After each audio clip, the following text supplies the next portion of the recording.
Bismillahirrahmanirrahim. Pemerintah kerajaan Belanda hampir bangkrut dibuatnya karena menanggung beban perang sebesar 25 juta guilders, suatu jumlah yang sangat besar pada saat itu. Ya, kita akan cerita mengenai Pangeran Diponegoro. Dia meskipun hanya berpangkat pangeran, artinya dia bukan seorang raja, namun ketenarannya dan keteladanannya melebihi seorang raja karena dia adalah sebenarnya putra sulung dari Sultan Hamengkubuwono III. Dia dilahirkan tahun 1785 dan keteladanannya itu dijalankan sepanjang remaja hingga dewasa. Dia sangat menguasai hukum Islam dan dia orangnya sangat cerdas. Dan pada tahun 1825, yaitu sekitar saat dia berumur 40 tahun, dia merasa bahwa Belanda terlalu berbuat sewenang-wenang terhadap kerajaan Mataram yang di Yogyakarta, dan untuk itu dia mulai melakukan perlawanan. Awalnya adalah di tahun 1825, di mana Belanda membuat patok-patok pembuatan jalan, dan itu melewati tanah pekuburan di Tegalrejo, yaitu daerah pemakaman keluarga Pangeran Diponegoro. Dia marah dan kemudian dia melakukan perang gerilya. Dia masuk ke hutan, yaitu di perbukitan Menoreh yang di sebelah barat kota Yogyakarta. Disitulah sejak dia melakukan perlawanan, justru dukungan dari masyarakat sangat luas. Dan di sini Belanda pun mengalami berbagai macam kewalahan. Ya, jadi Belanda melakukan berbagai macam upaya untuk menangkap Pangeran Diponegoro, namun Pangeran Diponegoro sangat cerdik dan pandai menjalankan perang gerilya sehingga bisa bertahan hingga selama kurun waktu 5 tahun, suatu rentang waktu yang tidak pendek ya. Di situ Belanda menghabiskan banyak biaya, tentara-tentara banyak yang meninggal. Diberitakan bahwa ada 15.000 tentara Belanda yang dibantu oleh tentara bayar.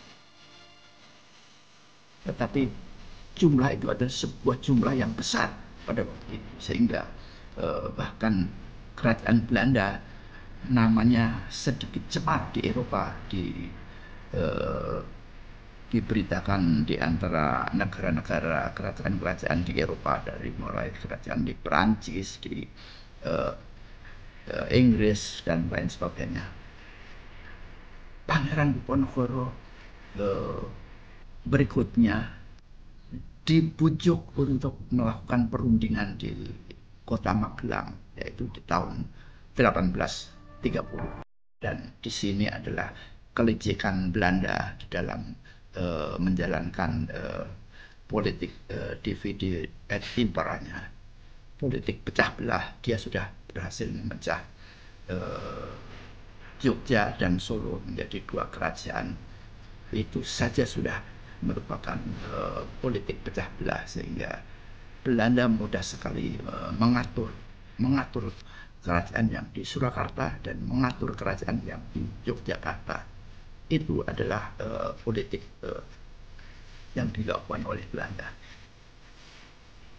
Ada satu tragedi kemanusiaan yang terjadi di dalam proses perang Diponegoro, di mana Pangeran Diponegoro dalam peperangan tersebut dipaksakan untuk menghadapi pamannya sendiri, yaitu Pangeran Martosono dan Pangeran Penular, yang justru adalah kakeknya Pangeran Diponegoro.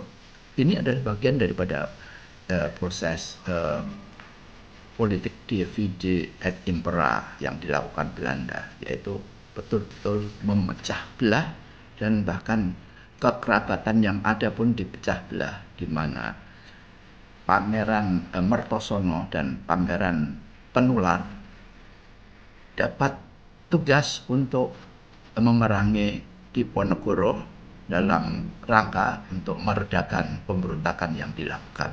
Nah, disinilah dengan keahlian dan kelihayan Pangeran Diponegoro di dalam melakukan perang gerilya, dia menghilang di satu tempat yang diketahui itu adalah tempat sarangnya dia.